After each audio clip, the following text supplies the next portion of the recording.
Good afternoon. Welcome to everybody. I fully appreciate that life is full and you are stressed. And so I hope, and I'm going to make my very best effort, that the next 40 minutes are going to be beneficial for you, improving hopefully your quality of life and your sense of well-being in life itself. And so I want you to know that I consider myself very fortunate to be connected with young people. I teach because I love college students. I really do. Especially undergraduates. I've got plenty of graduate students as well, but I particularly enjoy working with undergraduates because, frankly, you guys are at such an incredible crossroads in your lives and making so many important decisions and learning so many important things. And so to have even a tiny little part of that, to me, is a great honor. So when Jessica called and said, would you be willing to share, there was no question in my mind. It was just a matter of figuring out exactly what she wanted me to try to share. And so I wanted to talk today about resolving conflict, which is really the core of well-being. And all of you in health and human sciences know that our college, while we've got a lot of different programs, is really all focused on the human element. You know, in a world focused on things, we focus first on people. And that spills out into in a lot of different areas, a lot of different ways. But ultimately, all of us are wanting to be change agents. We're wanting to improve the quality of life for people, whether it's in a physical area, whether in terms of maybe it's interior design, where you're improving the quality of people's living and working environment, or maybe it's somebody who's got a special needs child. We're wanting to work with them to, help their communication abilities. Maybe it's somebody with, just on and on and on. I could list all the programs in our college, but every one of them really does focus on the concepts of well-being, which we are now emphasizing and uniting us as a college. Now, before I get started, I do want to give us an mitigated advertisement for the program in which I teach. I teach two things. I teach family relations class, which is in human development, family science. And then I also direct conflict resolution, which has both undergraduate and graduate certificates in conflict resolution and a brand new minor, interdisciplinary conflict resolution minor. So you can pick up a couple of conflict classes and then pick up something in psychology, sociology, business, a variety of different things that might strengthen your field of study. And then, of course, a conflict analysis and trauma studies, the CATS minor, which has been here for some time. But I'd love to see as many of you as possible take this core conflict class that I teach, 531, which really is going to take what I'm talking about today and, of course, give you a lot more depth. So there are 5 areas of well-being: career, financial, social, physical, community. I would argue that all of these are really surrounded by, first of all, our intrapersonal. In other words, how I am within myself. Am I at peace within myself, or am I stressed? Am I anxious? Am I second guessing myself? Maybe I'm in the wrong major. Maybe I'm in the wrong relationship. Maybe I'm headed for the wrong career. Whatever it might be. If I've got intrapersonal well-being, then chances are my well-being with others is going to be much more effective as well. But it really starts with me. It starts with intrapersonal. Am I at peace with myself? And am I somewhat at peace with the world in which I'm living right now? And if so, then we can probably look at it in a little bit bigger way. Could somebody help me, please? Anybody who would be willing to speak up just for a moment? How might well-being and how might conflict be a problem, a hindrance to well-being in your financial area? Anybody have an idea?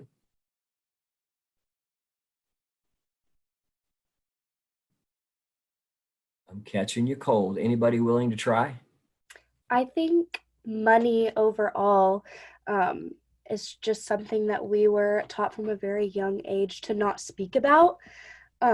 So maybe even just talking about money or having a conversation about finances, whether that be with your significant other or your roommates, like trying to divide bills and stuff like that. I think that it can cause a lot of stress to your well-being. All right. Yeah, those are some great illustrations. Yeah, number one reason marriages don't make it is finances, according to the newest research. And yeah, stresses with finances with your roommates or your parents. You know, they don't want to fund that study abroad to Europe next year, whatever it might be. Can somebody talk to me in terms of your social well-being? Is there ever a conflict in your social world? I feel like this is Cabby Underwood. I feel like Yeah. money is also one of those things that are connected to our basic needs. And so Mhm. if we aren't able to pay for our rent or we're not able to meet some of those bills, it takes that bottom layer of stability away from us, and becomes our primary focus versus focusing on the other things around us. All right. Thank you. And Kevy, I think you're coming in from Salina, right? I am, and I'm actually enrolled in the class that you were speaking about. So very excited to have a sneak preview of what's up and coming. All right. And you still have time to get your money back if you don't like what you see today. Welcome, though. Glad to have you and look Perfect. forward to next part of the semester. Yeah, and I've only got a limited amount of time. As much as I would love to keep you for 2 or 3 hours, Jessica is very harsh on this and said I've only got a limited time. So let me move on. But I think all of us can understand that conflict can permeate every aspect of life. And the result of unaddressed conflict, in other words, conflict that we live with, the stress that builds as a result of conflict, has a tremendous impact on every area of life. And in, whether it's in the workplace, which is where all of us are probably headed, that's why many of us are aiming for this degree.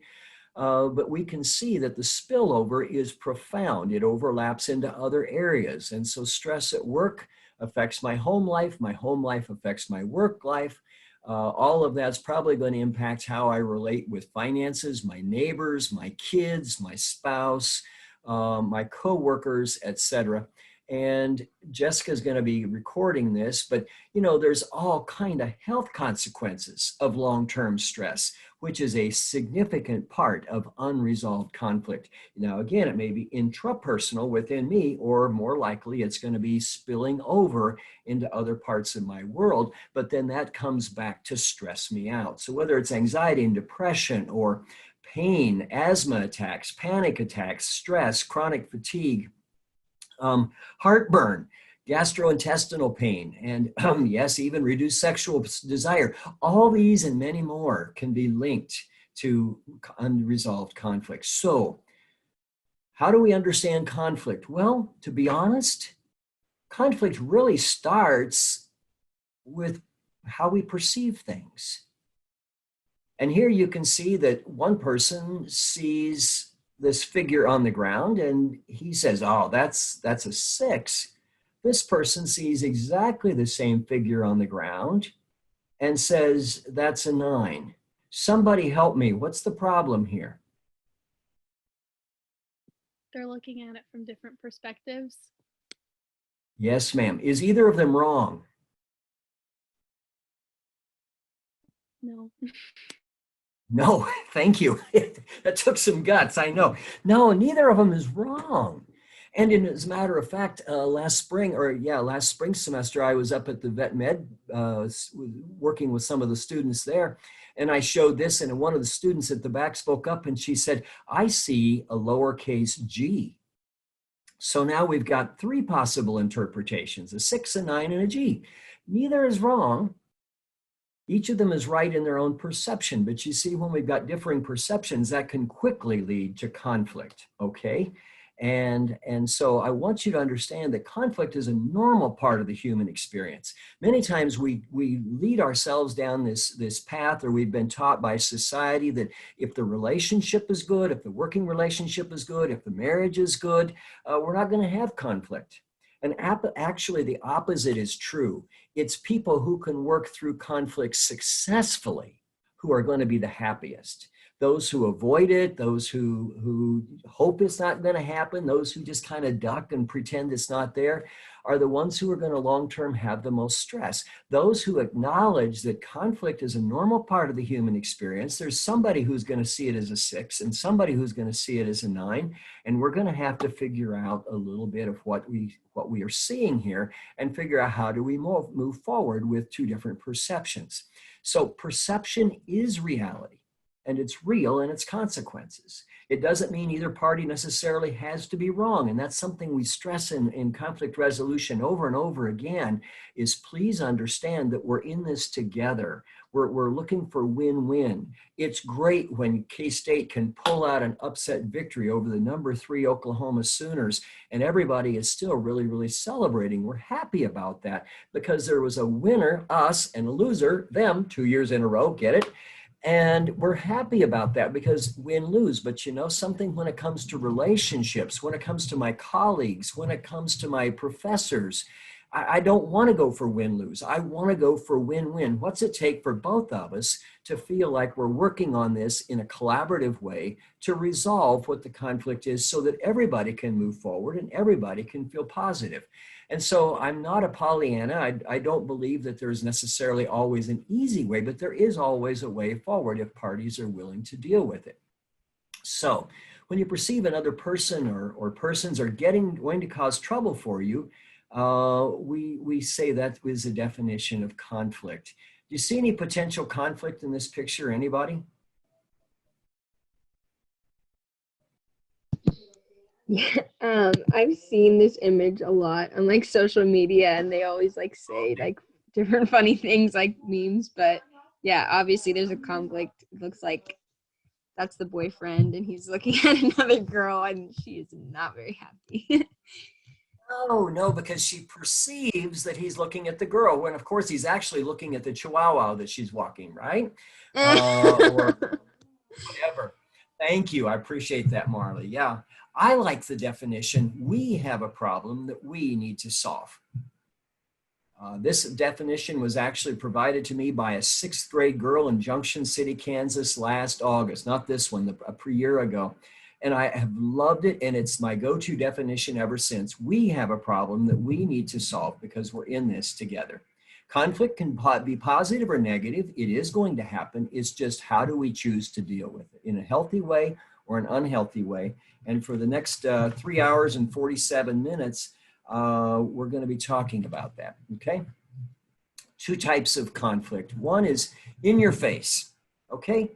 And I'm bringing this up today because there's 2 ways we're going to deal with this. The first one we're going to talk about is when somebody just hits you all of a sudden, you know? Somebody walks up to you and says, hey, we need to talk. Maybe it's a colleague in the hallway. Maybe it's your boss at work. Maybe it's your roommate. Maybe it's your boyfriend. Whoever it is, somebody is right there right now needing an answer. You can feel the blood surging to your head and you know, your muscles are getting tight. That is one type of conflict. The other kind that we're going to also talk about, given some time, is we're going to be talking about the conflict that stays in your mind, that causes the stress. You know there's a situation that needs to be dealt with. You're experiencing sexual harassment. You suspect that your friend is cheating on you. You've got a colleague who treats you with disrespect. You feel like you're being discriminated against. You're being bullied by somebody. It's not immediate, but it needs to be addressed. Now, for the first one, dealing with the in your face, okay? I developed this acronym that the college put out last spring, specifically dealing with students and how you could deal with mom and dad when you had to move back home in March. Mom and dad weren't prepared for it, and you're sleeping on the couch and sharing it with the dog and whatever else. And I produced this acronym to try to help share. Let's talk about that a moment. First of all, in any situation, guys, we aim for listening because many times people only need to be heard. They feel left out, they feel misunderstood. But you know something, I'm going to say it here and I'm going to say it again later on. If I don't feel heard, I don't feel respected. And if I don't feel respected, nothing else matters. I don't care what you say. If I don't feel respected, I'm not going to listen to you. And if and so I've got, you know, I want you to listen to me and hear what my concerns are. So even if somebody says we got to talk, tell yourself, okay, I'm not going to get defensive. I want to listen. I want to hear what they say. It's going to give me a chance to try to figure out what's going on and so forth. And so one of the habits of highly effective people is seek first to understand. Seek first to understand the other person. Don't listen just long enough to come up with a good defense. Don't listen long enough until you come up with something to say. Don't listen long enough to sort of just be polite. Listen long enough till you really believe you understand where they're coming from and why they are saying it in this moment of anger or in this particular way. Then we strive to be understood. Now, your greatest friend in dealing with conflict, guys, I kid you not, your greatest friend is empathy. Your worst friend is your ego, yourself, because pride gets in there and I feel insulted, I feel disrespected, I feel bad, I feel this, I feel that, or I think I'm being treated badly. But empathy is all about getting inside of someone's head. And one of the top skills in emotional intelligence, which is what employers are looking for time after time after time. You go out there and you Google what employers are looking for without fail. Those people skills, those emotional intelligence things come out way on top, because you see, it doesn't matter what you're majoring in. What matters is how well you're going to be able to relate to people ultimately. 2 years ago, I had a human development family science major who just happened to work a few hours a week at ITAC, graduate with an HDF major, never had an engineering course, never had a computer course, got a job right out of college working as a software engineer for a major computer company, okay? Making more zeros on her check than I will ever make in my whole life. All right. So people are looking for people with people skills, which is emotional intelligence, the ability to understand how somebody would feel that way, why they would think that, to be able to put myself in their shoes. And so the second skill that I want us to look at is when someone hits me and I'm reacting, I want to be able to use a skill that we call being assertive. Rather than reacting aggressively or retreating passively, I want you to try using this phrase, okay? We call it being assertive, which means it's in the middle. I'm not going to violence. I'm not going to silence. I'm going to address this in a calm manner. I have listened. I believe I understand what you need. Now I'm going to tell you what I need, okay? And so guys, write this down. This is one of the skills that I want you to walk away with, and take a moment to think about a situation in your world. And I'm going to put you in breakout rooms here in just a moment if I've got that freedom. But I feel. And so you say very specifically a feeling. Now, those of you who are more thinkers and don't have as much of a freedom with feelings, most people are, you could say, I think, but it's really better if you say, I feel disappointed, I feel sad, I feel frustrated, whatever the real feeling might be. And then you describe the behavior. Don't say when you act like a jerk. That's only going to make them upset. That's going to make them defensive. But describe the behavior, not when you always, not when you never, but when you forget my birthday or when you stand me up, you know, when you flake off in a situation, and you describe the results of the behavior, because it makes me feel like you don't value our relationship, okay? And I want or need what would correct the situation. Okay, now, yeah, I'm gonna stop sharing for a minute. I don't have the flexibility to put you into groups, but would somebody want to go ahead and help me? Do you have a statement that you would like to share on this? Can you think of something?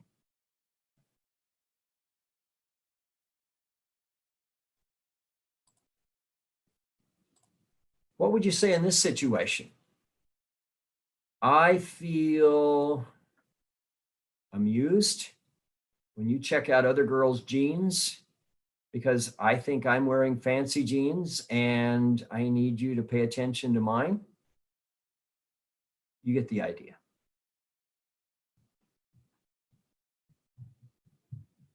When you've got a conflict on your mind, this is the one that you're thinking about.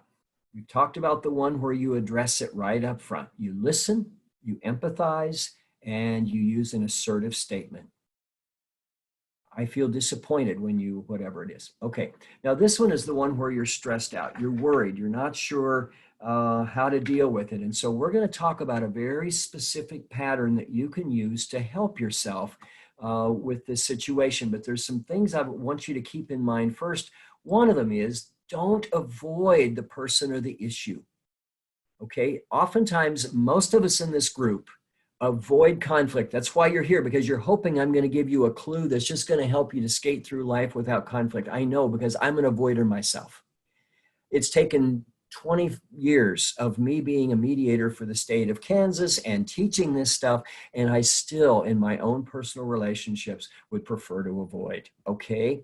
But that almost never makes it better. What it does is it builds frustration with me, and the other person probably isn't aware. So what happens? They keep doing the behavior. And finally, I blow up and say, why do you keep doing this? And they look at me and say, well, I've been doing this for the last 2 years. We've been working together. I know it drives me crazy. Well, if it drives you crazy, didn't you say something 2 years ago? Well, that's a really good point, isn't it? Okay. Avoiding the person or the issue is only going to make the pressure worse. And when it blows up, it's going to be even uglier. All right. Don't gossip. Many of us, most of us, let's be honest, if we've got a problem with somebody, who do we go to? We go to anybody else but. We go to a colleague, we go to a friend, we go to a roommate, maybe we go to a lot of somebodies. Maybe we tell our whole sorority, who knows? But we gossip about the person as opposed to talking to the person with whom we've got the trouble, we've got the problem, all right? If you, okay.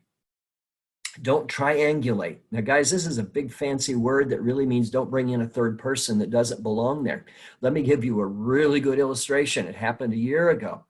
A student in my class, we share conflicts every Thursday, and this student spoke up and she said, okay, now you're going to have to wrap your head around this. 3 different girls, all right? Girl A is in a relationship with boy, all right? Girl B is cheating on her friend, girl A. She's sleeping with the girl's boyfriend, cheating. And so girl B tells girl C, who's friends with both, she says, you need to tell your friend that her boyfriend is cheating on her, but don't tell him it was me. And so now here is girl C, who has no connection other than she's friends with everybody, who suddenly feels like it's her responsibility to go to girl A to say, look, your boyfriend is cheating on you. He mustn't be a very good guy. And I said, whoa, whoa, whoa, this person's triangulating. They're putting all the responsibility on you. You need to put it back on her. And if she feels like it needs to be told, she needs to tell, right? But we do that all the time. Let's say you've got a problem with me. Let's say I've had Christine in class. I'm going to pick on her. I've had Christine in class. Let's say she's got a problem with me. And so she wants to rat on Dr. Thompson. So she goes straight to the dean's office and says, you know something, that so-and-so gave me a 91%, and I'm sure it was at least a 95%. And I tell you what, if I don't get that 95%, I'm gonna do this and this and this. And so what's she doing? Well, instead of talking to me, she just goes straight to the dean, all right? And then the dean is supposed to somehow be brought in on it to set me straight. But you know something, I know for a fact that our dean is very responsible. He's going to send you right back to talk to David, because guess what? I'm the one you've got the problem with. Don't triangulate. Don't bring other people in on it. Don't be a bully, and don't gang up and fight publicly. I just cringe when somebody says, we've got a problem with our roommates, so all 4 of us sat down to try to confront them on it. Really? How would you respond if it was 4 against 1? Would you feel perhaps just a little defensive?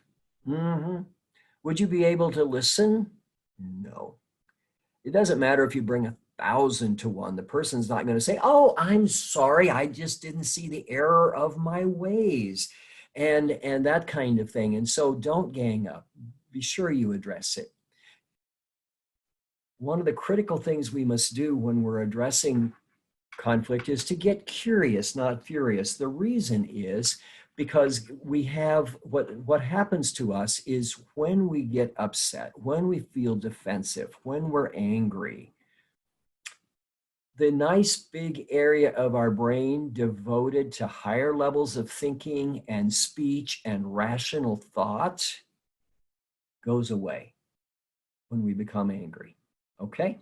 All that developed part of our brain that helps us to think and say words that we really mean goes away. And what we're left with is this little tiny walnut shaped thing called an amygdala. And most of you know this better than I do. That little amygdala basically controls fight or flight. Okay, the adrenaline kicks in, the brain shuts down, and guess what? That's when we think we're going to make a great speech.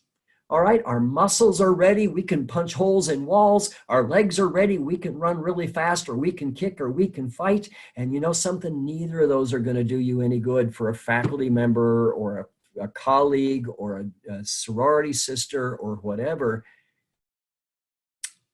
who choose you out in a staff meeting or a sorority meeting or whatever it is, or in front of friends, and you're feeling defensive, you're feeling hurt, you're feeling betrayed.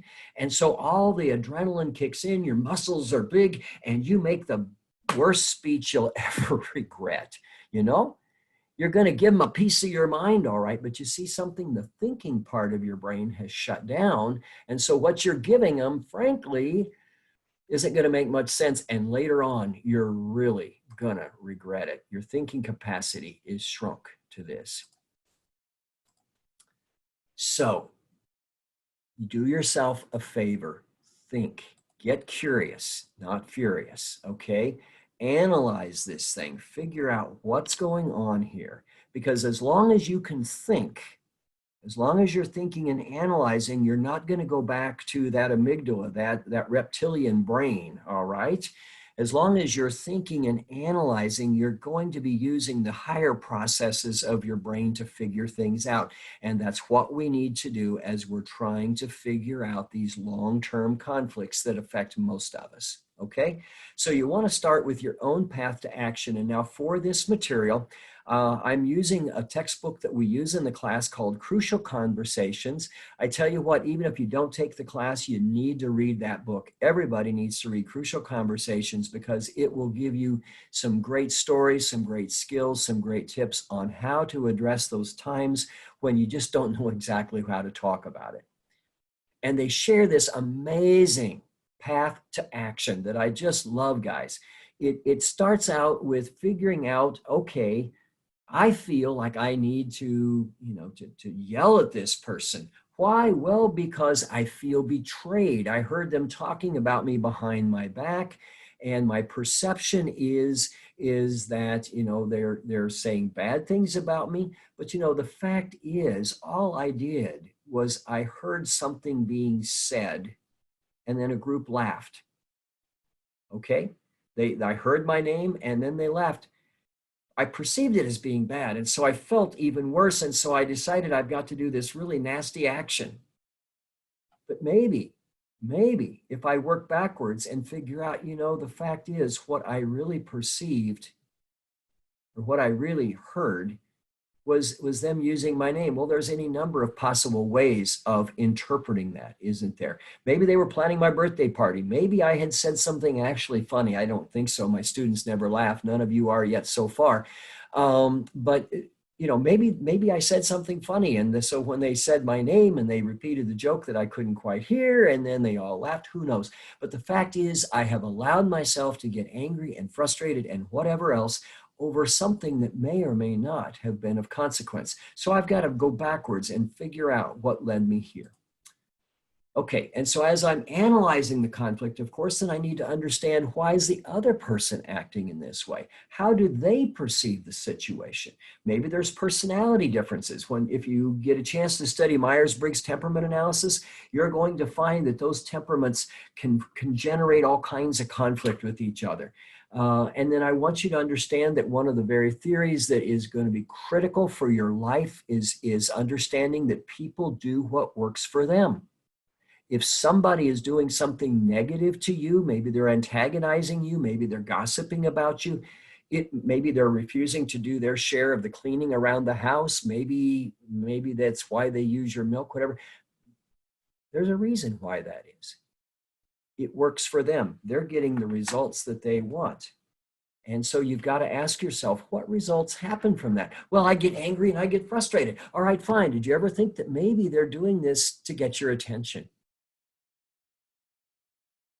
Maybe they're feeling neglected. Maybe you and the other 3 girls in your house are all best buddies, and this new person's feeling left out. And so by not taking her turn at dishes, or leaving her trash all over the place, or inviting her boyfriend in for late night sessions, is a chance of really just saying, hey guys, notice me. I don't like feeling left out.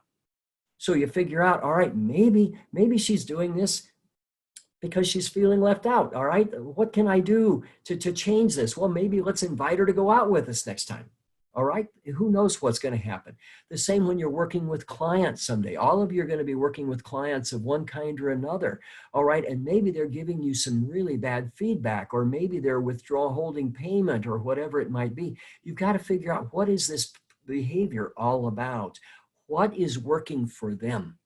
Okay, and when you can figure out what is working for them, then you can change that behavior by either increasing the cost or increasing the benefit. Let me give you an illustration. I learned something last week from my veterinary. We have a 4-month-old puppy. He's part Shih Tzu, part Bichon Frise, so he's called a Shih-Shon, a really froofy little dog. But anyway, he's a puppy, and he's cute, and he loves to jump up on people. And that's still cute at this point, but he scratches people's legs, and children shy away from him. I don't want a big dog.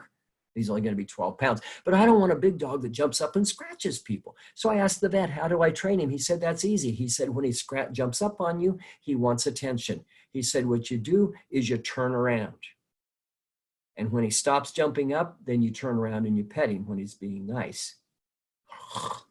David, I teach people do what works all the time. I didn't apply it to the silly dog, of course. So now guess what? When he jumps up, we turn around, we ignore him till he calms down. He sits on his haunches. He wags his tail at us. What am I going to do? What am I going to do? What am I going to do? When we see him, he's being nice, we turn around and we pet him. Oh my goodness, he's already changing.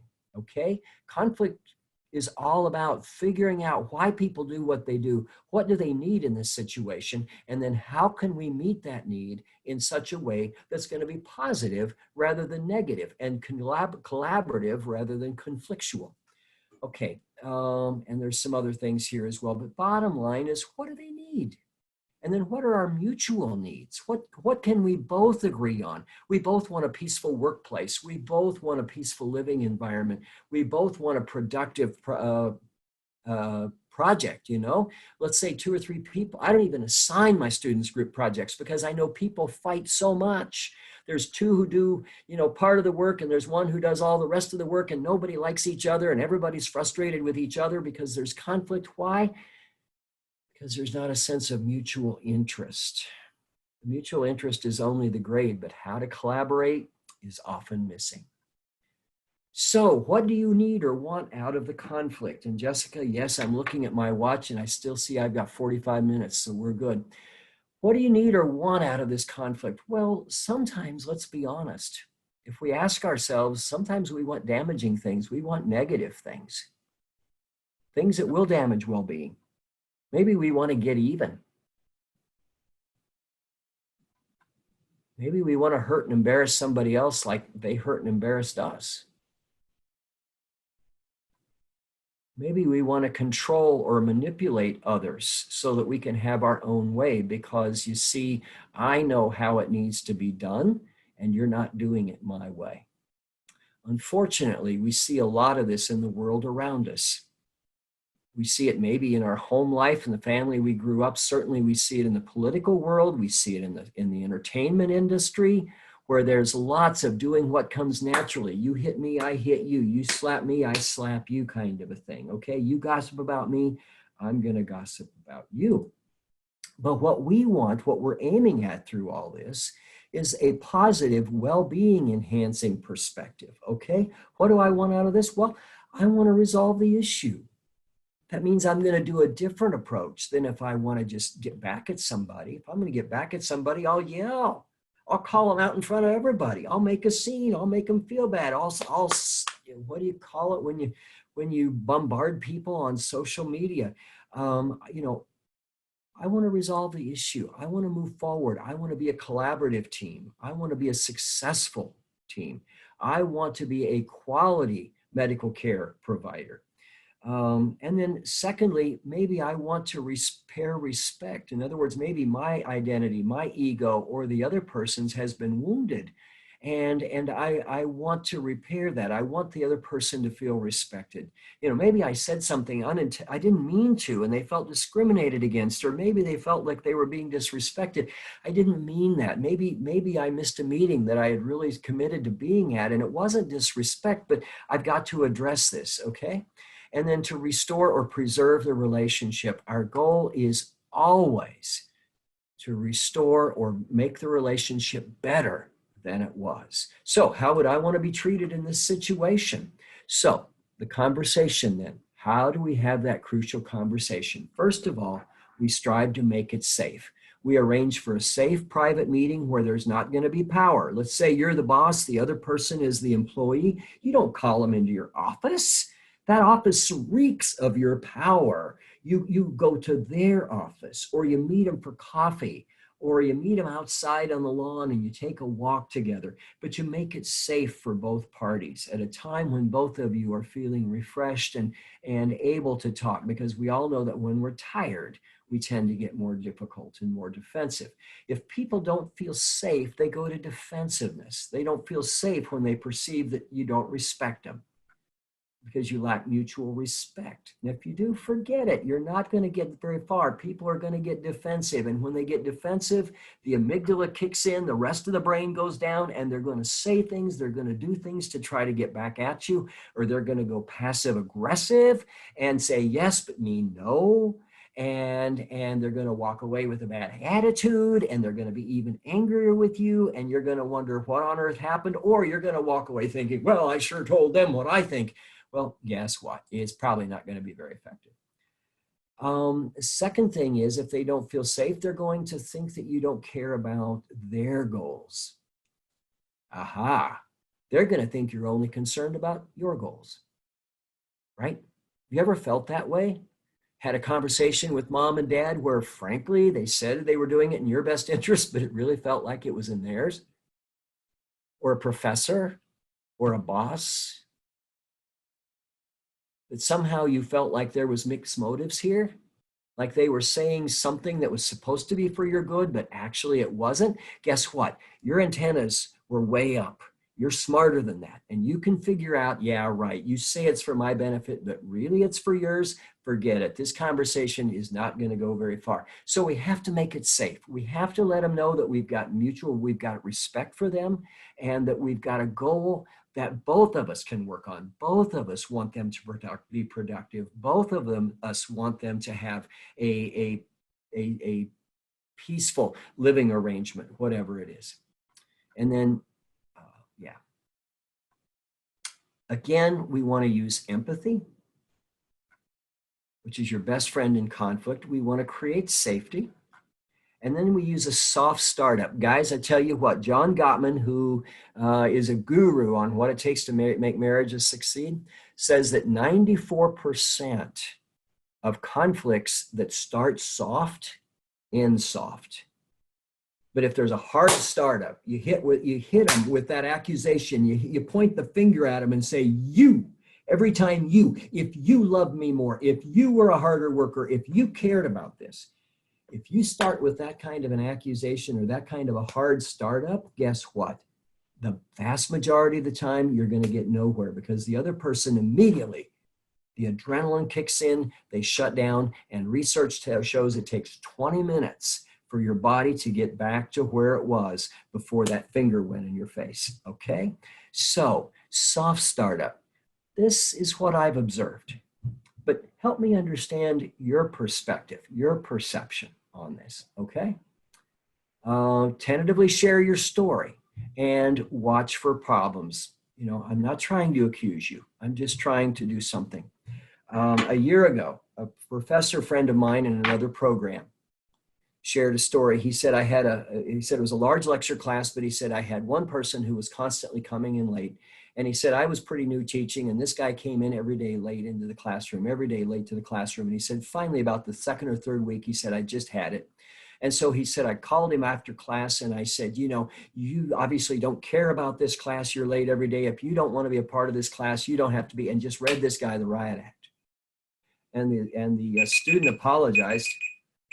The student apologized and said, you know, I'm really sorry, but I play on the football team, and coach, we're up at 5 or 6, whatever it is, and we're working out.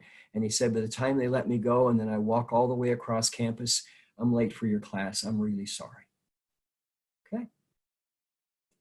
Share your observation and then help me to understand your perspective. Okay.